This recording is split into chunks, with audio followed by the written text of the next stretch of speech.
Welcome back to Sister Circle Live. Our next guest is synonymous with contemporary gospel. He's a 12-time Grammy Award winner and multi-platinum artist whose crossover appeal has changed the gospel world forever. His music career has spanned over 25 years, and he is sharing his gift this weekend on the 20th annual Super Bowl celebration on BET.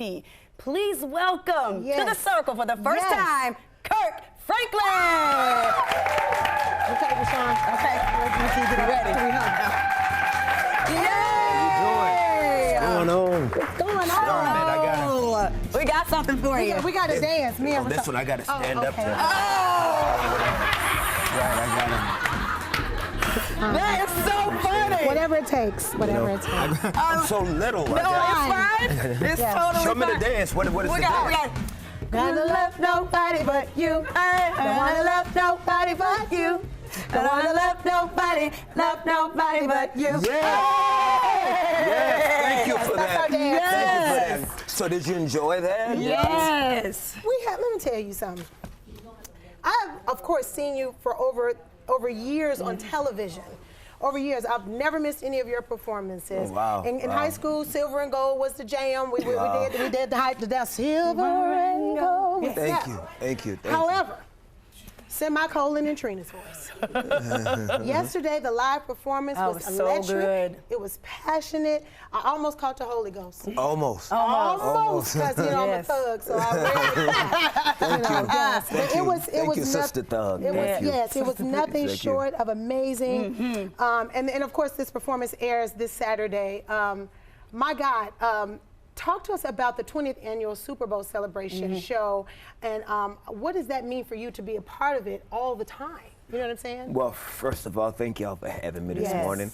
And, you know, it's very important to me that people always get a chance to understand that there's no way to have a horizontal love if you're not plugged into the vertical love. Right. And I think that the Super Bowl experience is just a reminder, and it's just a time out for people to get back plugged in and connected. Because, you know, like for me, it'd be beautiful if something that could happen all the time. Yeah. But if it can't, at least we have a moment that we are reminding a bigger audience that we know who we are and whose we are. Yes. And so, you know, it's always important when that can happen. Well, we know you love music. Are you a football guy? Well, first of all, let me say, man, that I've watched the show and I love your hair. I'm always trying to get my wife, watch this. Now, like, my wife is in the audience. What's she, baby girl, how you doing? That's my wife. Beautiful. Right there. And I've always, you know, like, I'm always trying to get her to cut her hair. Yes. And she said because I'm a sister and because I like to go to the gym. And I can't be going, you know, and I can't get my hair cut because I got to go to the gym, you know. So, you know, but well, I love your hair. Oh, look at that picture of us. That's cute. Yes. Yeah. Well, thank you so much. But do you love, do you like football? Yes, I like big games. Yes. Like I'm not a guy that's gonna watch every game during the season, but like Super Bowl, playoffs, championships, something like that. And I'm like that with every sport, you know.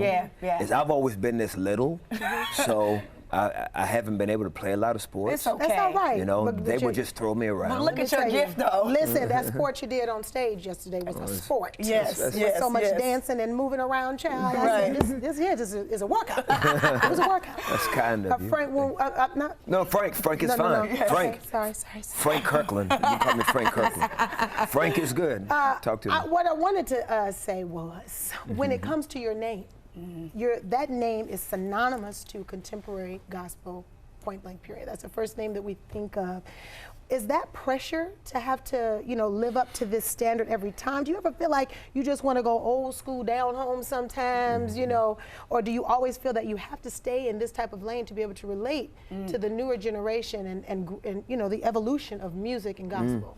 Well, you know, that's a very good question, and I think that what separates the music that I do from any other genre is that it's not about you, and it is really about getting people to understand the power and the dynamic of the unconditional love of Jesus Christ. And because that is the factor now, there are days I fail at that. Yeah, you know, there are days that I worry too much about myself and my presentation, my swag or my sauce, and then I'm always convicted by it, and then, you know, the Lord has to challenge me on it. But my job, whether it's now or the length of my career, I'm always trying to be that billboard for the King. Yeah. And so I'm just kind of grateful to be part of the community and just part of the family. Absolutely. We're going to have more with the great Kirk Franklin when we return. But we loved seeing you perform it last night. Why is this single so necessary? Well, I think that there's no way to be able to have the conversation of love without the love giver. And I think that when you take God out of the equation of culture, you have a challenge where now you have this space that you try to fill it in with your own definition of what love is. And so your love may be very selfish. Your love may be you only want to love only one race or one group of people. But when you realize how loved you've been, then it's easy to be able to love other people because you love from a place of grace and not from a place of selfishness. Yes, My beautiful, God. beautiful. Yeah. Speaking of coming from love that is not selfish, you pride yourself in being a family man, an excellent husband, a wonderful father. I try very hard. Yeah, well, you're doing your thing. Thank you. And, you know, we recently saw that you reconciled with your father before he passed away. How important was that for you to do, being that you have a son? So how was that experience so necessary for you as a man? I was adopted when I was 4 by a 64-year-old lady, and so I did not know my father, and I lived with a lot of hate and anger towards him, which is very hypocritical to the faith that I profess. And so when I got that anonymous call that he was dying, I knew I had to do the right thing. And I'm still in my process. I'm still in my journey of it. And so I'm taking it one day at a time. My goodness. You are absolutely incredibly gifted. Yes. Thank you for sharing your gift with the world. Yes. Thank you. It's so needed, so appreciated, and we are honored to have had you on our show today. I'm very glad to be here. Thank you for letting me stand on y'all's Yeah, furniture. It's fine, it's fine. It's okay. You can wipe You're it Kirk off. Franklin. Yeah. It's totally fine. We'll just Pretty wipe it much. off. Yeah. Okay. The 20th annual Super Bowl Gospel Celebration airs on BET this Saturday at 8 p.m. His new single, Love Theory, is available on all digital platforms. And the conversation always continues at Sister Circle TV on all social media platforms. Kirk Franklin, everybody! Yes!